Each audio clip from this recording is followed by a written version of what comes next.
Bom, gente, boa tarde. Só preciso dar uma justificativa antes, de que não é a minha especialidade o tema, mas foi meio que uma provocação do professor sobre um texto que eu escrevi para divulgação.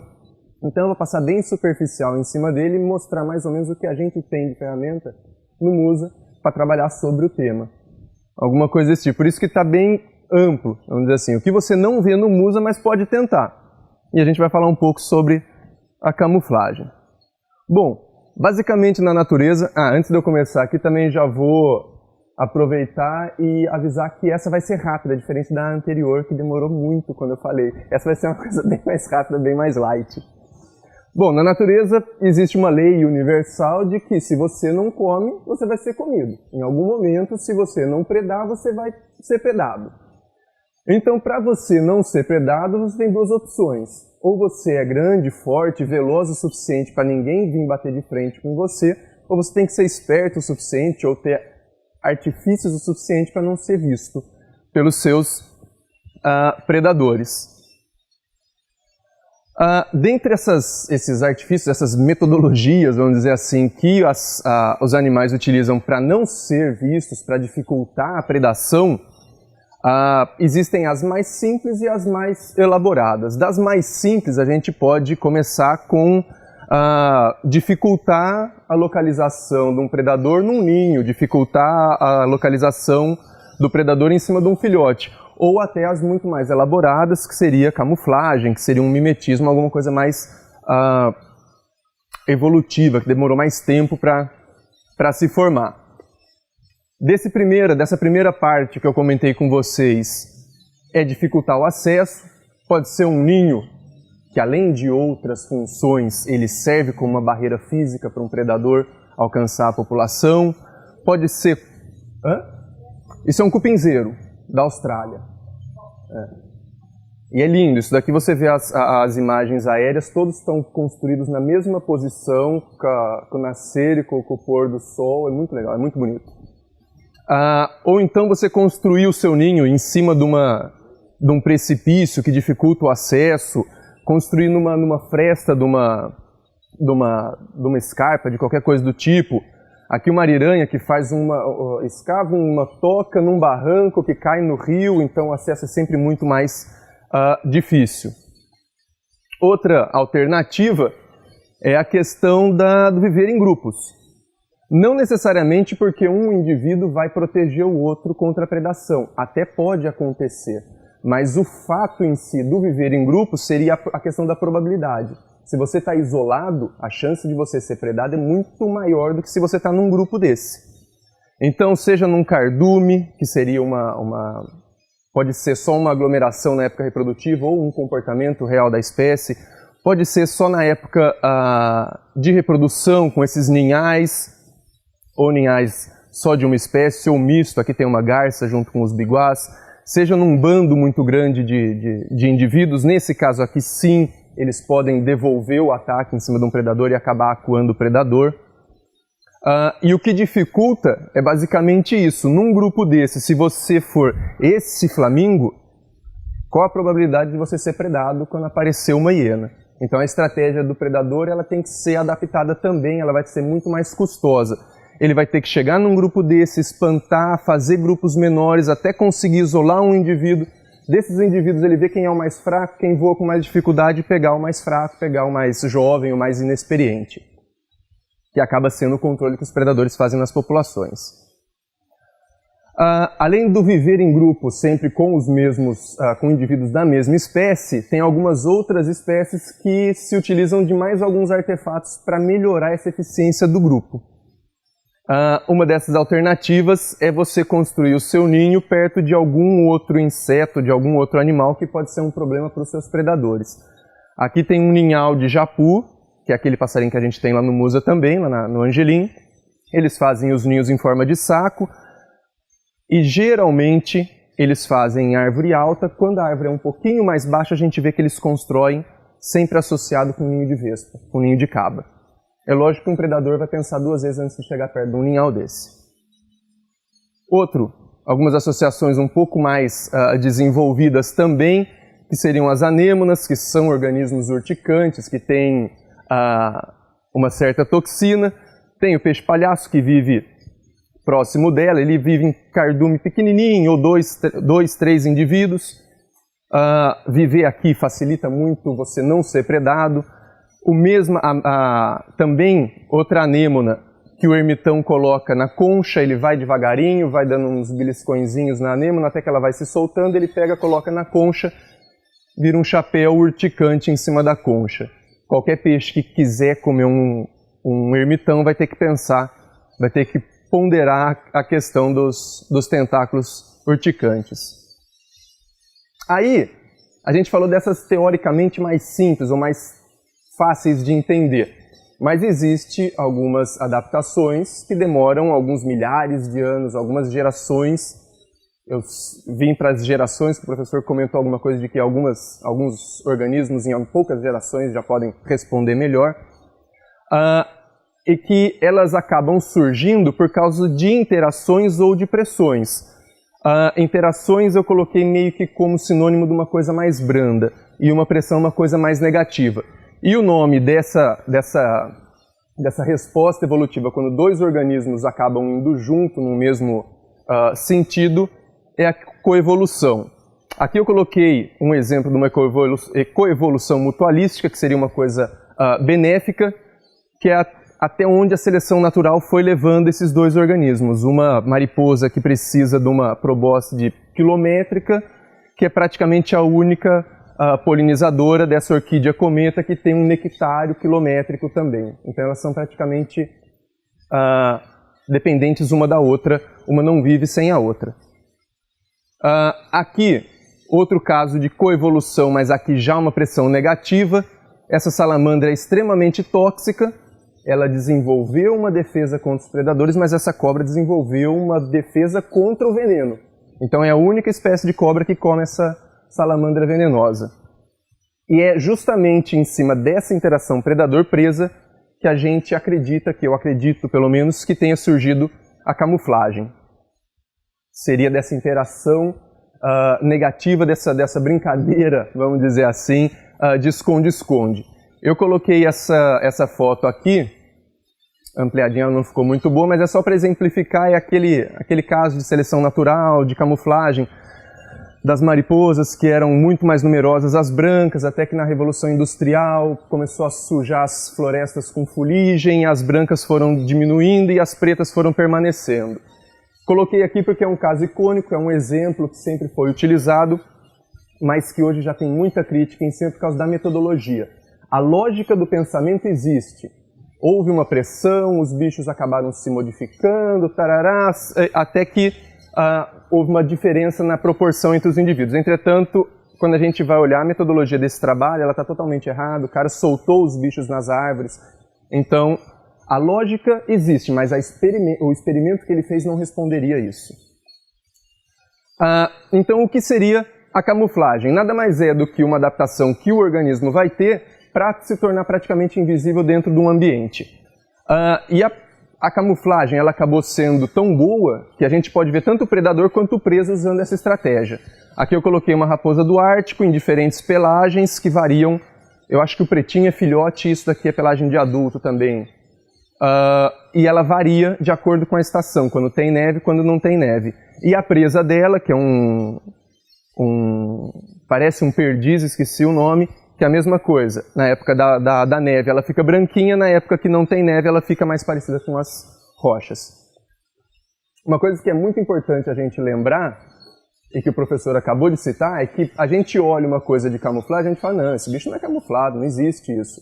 Mas a questão é para quem que ele está se camuflando. A questão não é a gente que está interpretando, é com quem ele está interagindo. Então é muito simples para a gente chegar num zoológico, olhar um tigre e falar, esse bicho não é camuflado nunca. Qualquer bicho vê um felino desse tamanho amarelo. Só que se você vê ele na natureza, onde existem essa vegetação mais com carinha de bambu, já dificulta. Aí se a gente for ver, talvez na visão da presa que enxerga preto e branco, essa camuflagem se torna extremamente eficiente. A mesma coisa aqui para um leão.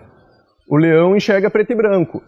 Uma zebra isolada parece um alvo móvel. Mas quando quando elas estão em grupo, que é aquela estratégia que diminui a probabilidade de proteção, o leão tem dificuldade de entender onde começa uma zebra, onde termina outra. Então isso daqui, a camuflagem é para o leão, não é para a gente que está olhando. Outro exemplo que eu gosto muito, que a gente dificilmente presta atenção, um tubarão branco é camuflado. Ele é camuflado para a foca. Se a foca estiver nadando na superfície e olhar para baixo, o tubarão é preto por cima e o fundo do oceano é preto, camufla ele. Se a foca está por baixo, o tubarão branco está vindo por cima, ela olha para cima, o céu está refletindo muita luz, é claro. O ventre do tubarão é claro. Então ele está camuflado no ambiente. Esse tipo de coloração muito dividida é porque o organismo ele usa mais de um extrato do ambiente que ele vive. Aí o professor também citou sobre o mimetismo. Eu foquei muito mais na camuflagem nessa conversa nossa, e que geralmente ocorre um pouco de confusão. Eu acho que é muito simples da gente guardar quem é o mimetismo, quem é a camuflagem, se você pensar no mímico. O mímico é aquele pentelho que você passa, ele te olha e te imita. Então o mímico, a ideia dele é sempre imitar alguma coisa. A camuflagem é você ficar invisível com o próprio ambiente. Então aqui duas pererequinhas verdes, camufladas numa vegetação verde, e aqui uma borboleta que tem esses dois olhões, para lembrar uma coruja. A mesma coisa esse sapinho, que tem essas duas glândulas de veneno.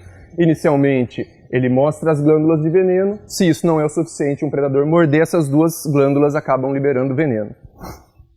Dentro do mimetismo, a gente vai ter dois tipos, o batesiano e o milleriano. O batesiano ocorre quando as espécies que não são venenosas imitam o padrão da espécie venenosa e diminuem a probabilidade de ser predada, e o milleriano é quando todo mundo que é venenoso acaba adotando um mesmo padrão e, vamos dizer assim, mandando uma mensagem antecipada para um predador. Aqui todas essas são padrões de coral que variam a cor, o formato, etc., mas o padrãozão preto, branco, o padrão anelado é sempre o mesmo. Entretanto, uma não exclui a outra. Eu gosto muito dessa figura aqui, desse lagarto aqui, é uma das camuflagens que eu acho mais bonitas.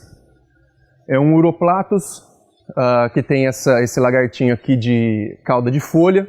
Ele tem a cauda que mimetiza uma folha e, em conjunto com o próprio padrão de cor, ele fica camuflado no ambiente. Então ele apresenta tanto o mimetismo quanto a camuflagem de uma forma geral. Não. Isso é da Ásia, se eu não me engano. Alguns indivíduos chegam a ter uma barbela aqui, assim, ao redor da boca. Ela encosta, inclusive, a cabeça no tronco da árvore e essas projeções emendam. Fica perfeita a camuflagem dele. Bom, mais ou menos agora que a gente entendeu o que é o camuflagem e o que é o mimetismo, vem o que a gente pode trabalhar em cima disso no Musa. Quais são as ferramentas que a gente vai ter no Musa para isso? Eu fiz em dois blocos, um de invertebrado e um de vertebrado. O primeiro deles, e que a gente tem com bastante abundância lá, seria bicho-pau. O que é legal falar do bicho-pau? Que ele tem várias adaptações para se tornar camuflado. Desde o formato do corpo, que é um formato alongado, que o tórax vai ser modificado, que o abdômen vai ser modificado, que as patas vão ser modificadas, a coloração, que varia de bicho para bicho, se ele está mais associado com uma vegetação mais seca, se ele está associado com uma vegetação mais verde. O próprio comportamento dele auxilia na camuflagem, já que ele como é um bicho herbívoro, vamos dizer pastador, ele precisa ficar quietinho e comendo as folhinhas, os brotos. Quando ele precisa se mexer, que vai teoricamente acabar com a camuflagem, ele anda no passinho picado. Ele vai balançando e dá um passo. Aí ele balança igual o camaleão faz e dá mais um passo. Para quê? Para parecer um galho que está em movimento, para não perder a camuflagem. A diferença dos louva-a-Deus para os bicho-pau, principalmente seria o hábito. Já que o bicho-pau come broto, come folha, os louva-a-Deus são predadores. Aqui eu peguei dois exemplos de dois bichos que a gente tem bastante no Musa. Ambos mimetizam folhas para se camuflarem e facilitar a aproximação de uma presa ou evitar que a presa veja ele antes e se aproxime sozinha. Aqui também entra o comportamento do movimento. Esse daqui eu já vi o bicho, mas não lembro dele se mexendo. Esse aqui eu vi, que é o que a gente criou lá. É a mesma coisa, é sempre balançando. Por quê? Ele parece uma folha e ele não pode perder a camuflagem. Se ele parece uma folha e sai correndo, a presa sai correndo junto. Como eu falei, são predadores, tem essa modificação da pata raptorial aqui para pegar a presa, inclusive foi isso que deu o nome de louva-a-Deus. E eu coloquei aqui do comportamento de tocaia, que eles preferem ficar mais paradinhos e esperar a presa chegar mais próximo do que uma caça ativa. Eu coloquei o tocaia aqui porque a gente cisma em usar a tradução literal do senta e espera, né? Senta e espera é muito feio, é tocaia o comportamento, pô. Bom, outro grupo que tem bastante no Musa e dá pra gente trabalhar muito sobre isso seriam os grilos, gafanhotos, esperanças e por aí vai. Aqui a gente vai ter uma variaçãozinha, tem bicho que come broto, tem bicho que come outros insetos menores. Bom, aí vem o grupinho da Tainá, das borboletas, também apresentam a camuflagem, a deles é um pouquinho mais básica, vai ser só uma coloração, um formatinho mais comprido para ficar mais discreto. Tem umas que acabam mimetizando, mas daí são aquelas mais peludas que eu acabei não colocando exemplo. Acabei esquecendo de colocar também de casulo, tem algumas que fazem um casulo camuflado, com galho, com folhinha, e depois algumas borboletas adultas, com uma semelhança com uma folha mais seca, mais caída, para permitir que elas fiquem ali no solo, aproveitando os minerais sem serem predadas. Bom, pulamos para os vertebrados. O primeiro grupinho, peixes, isso a gente já tem no Musa, dá para trabalhar bastante a questão da camuflagem. As arraias são camufladas no fundo porque elas conseguem modificar um pouco a coloração, o padrão não muda, mas a coloração muda. Elas jogam um pouco de areia no dorso, elas têm o corpo achatado, adaptado para a vida no fundo do rio. Aqui tem mais um exemplozinho. Esse daqui a gente ainda não tem em aquário, mas é um peixe que existe na reserva, nos igarapés. Falta só a gente topar com um.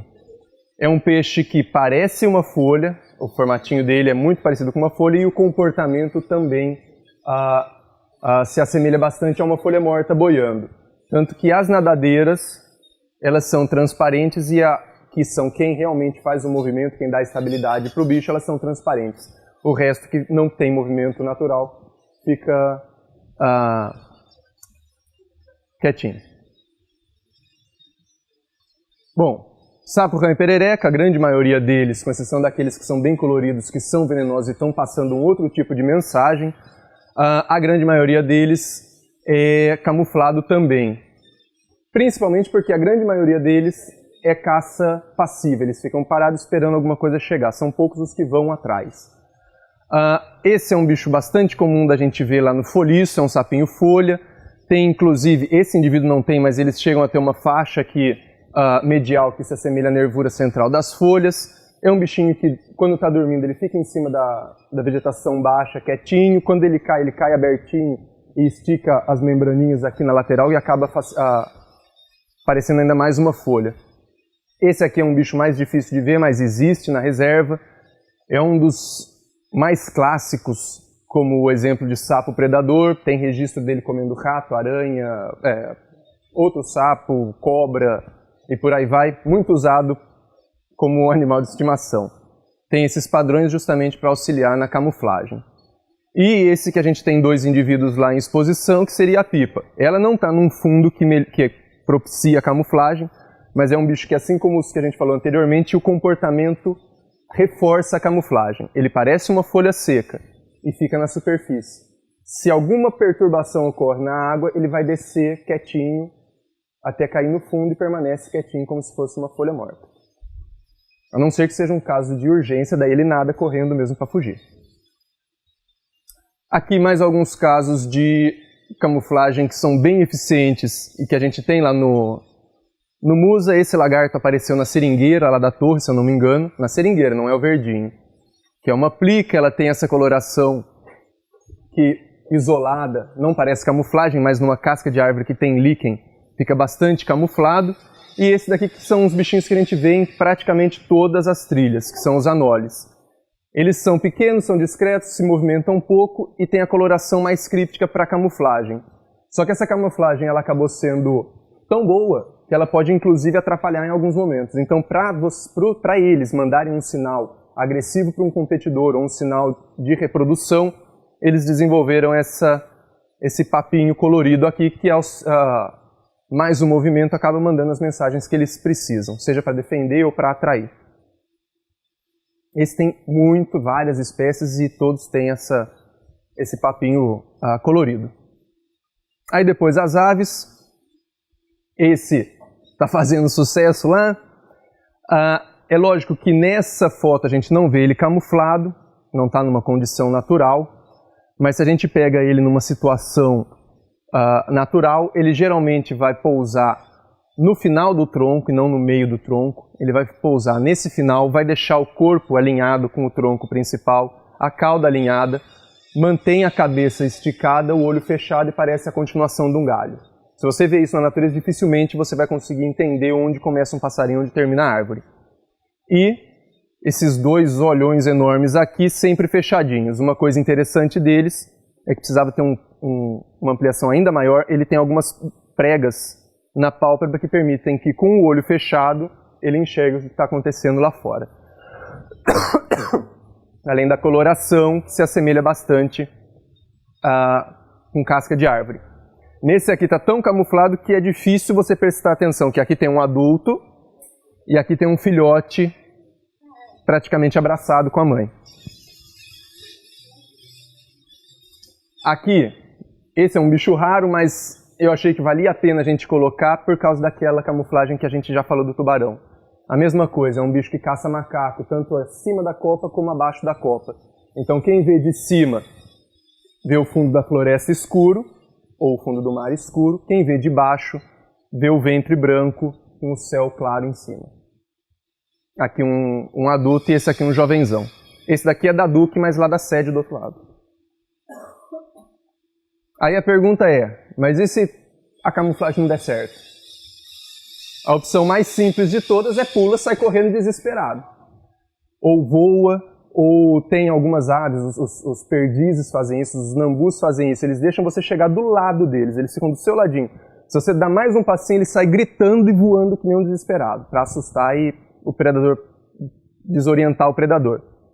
Alguns outros bichos acabam usando mais algum artifício, por exemplo, todos esses são insetos que são camuflados, um louva-a-Deus verde, uma esperança que parece uma folha, jequitiranaboia que parece uma folha. Foi assustada, ela mostra os ocelos naquela tentativa de falar, eu sou uma coruja, não vem para cima. Mas nem sempre funciona.